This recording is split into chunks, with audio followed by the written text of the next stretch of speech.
that was not what we had planned, nor expected. We expected to play much better than that. Certainly, when you fumble the open kickoff and give a extra possession to a team that obviously plays fast and loves extra possessions, and then give them another 3 points and spot them 10 points in special teams, you put yourself in a huge hole.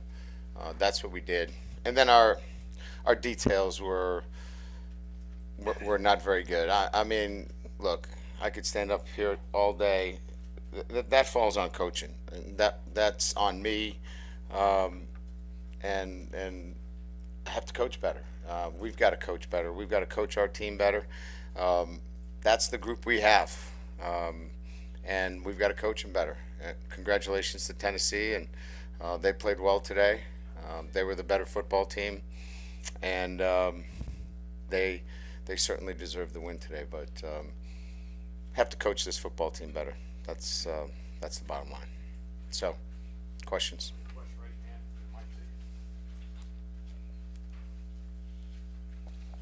Yeah, Brian. In the first half, all the fourth down gambles, you just feel like you had to score points to beat Tennessee. Yeah, got behind by 10, and then couldn't match possessions at that time. We were within the analytical numbers too, so I was keeping an eye on where we were from that position. Once you get behind against a team like that, you're listening both to those and your opportunities to score. So felt like I needed to. Ryan, I guess first update, anything with Will Campbell and Garrett Dellinger? So Will, in our walkthrough,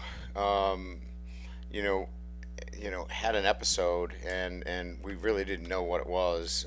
He's had a battery of tests. They've ruled out virtually, any life-threatening, serious, medical situations. He's still going to have a couple more tests done before he's released. So, obviously that's really a positive thing.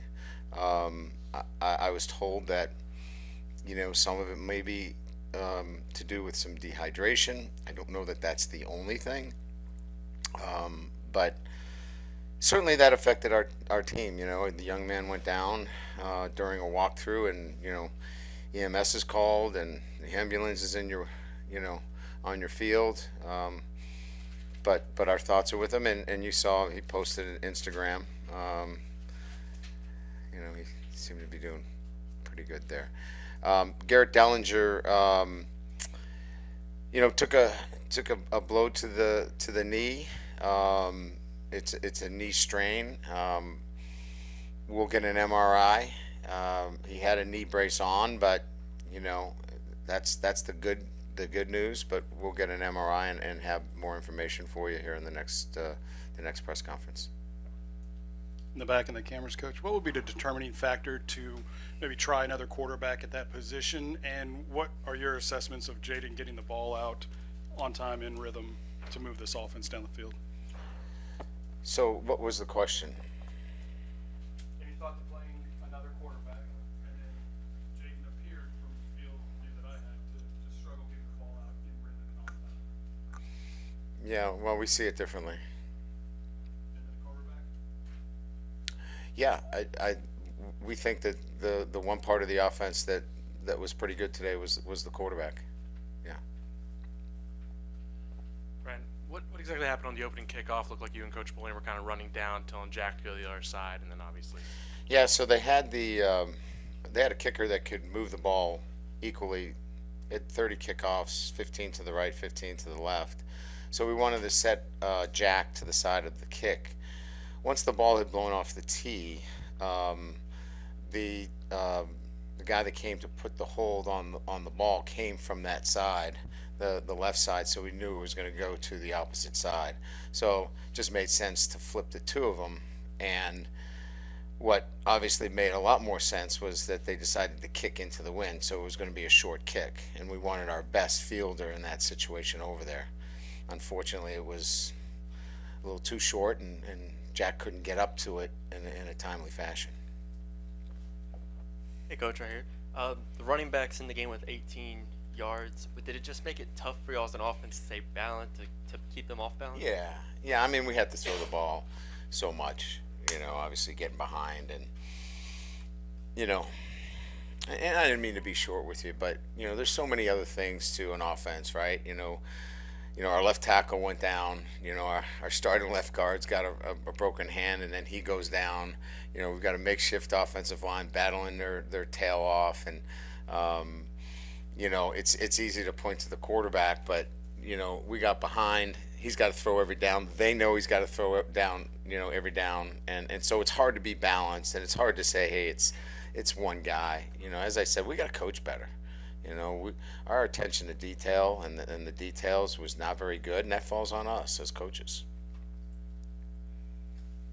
I wasn't apologizing. I was just being nice to you. Okay? So let's not get all huggy. Yeah, no, yeah, you're not getting invited to the golf outing.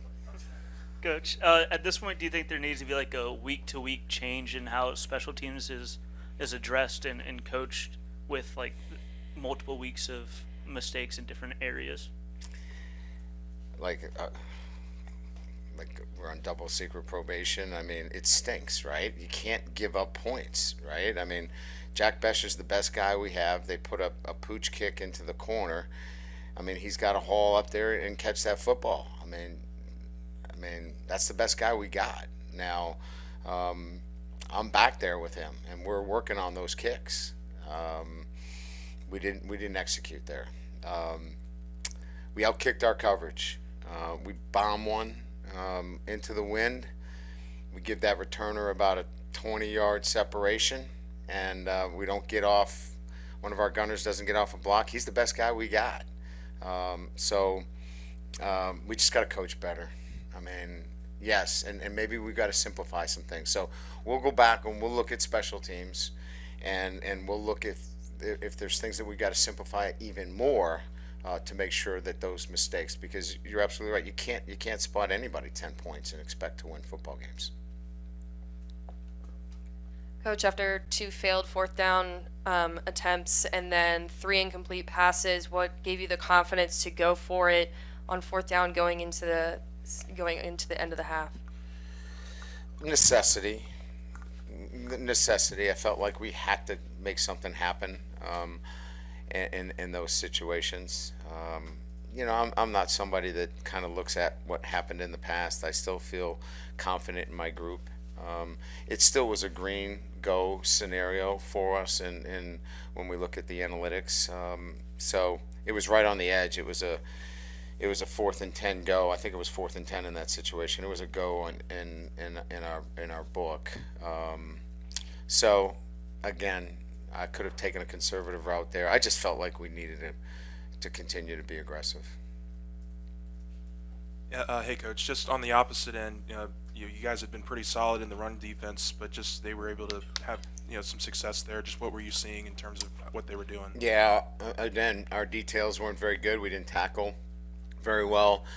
Again, I could give you a number of different reasons for it, but it falls on us as coaches. We have to communicate better. We miss some signals. That's on us. I mean, we have to have a better system where guys don't miss signals after we're double checking. They look, we look. We had a couple of those scenarios, and that's just, again, I don't want to keep repeating myself, but those are the guys that are playing for us, and we've got to get them to play better. Coach, over here, on the 4th and 1 after Jaden didn't throw the ball, whatever, I saw you discussing it or getting after him maybe a little bit. What was your problem with that, please? Yeah, we had one-on-one coverage, and he was waiting for the route to open, and my point to him was, it's 4th down. Give him a shot to make a play, and sometimes you're not going to get the receiver separation that you're looking for. You got to go make a play and put the ball in a position where maybe we get a PI, maybe we get a call. We had a couple of those, and he's learning about those. We had a 2-point conversion where You know, the plays break on the front pylon, the back pylon, and through the goalpost. Put it in one of those areas, and you got a chance to make a play. So that's what we're talking about. What is your thinking when winning the coin toss as to whether to defer or take the ball?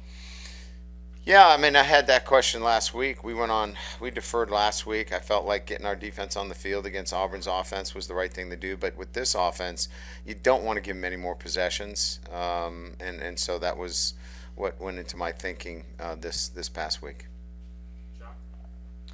Coach, in your first year, I'm sure you're trying to build them up, be positive and confidence and whatnot. Is there anything positive in a game like this that's a little bit humbling and to say, this is how far we've got to go, to get where we want to be?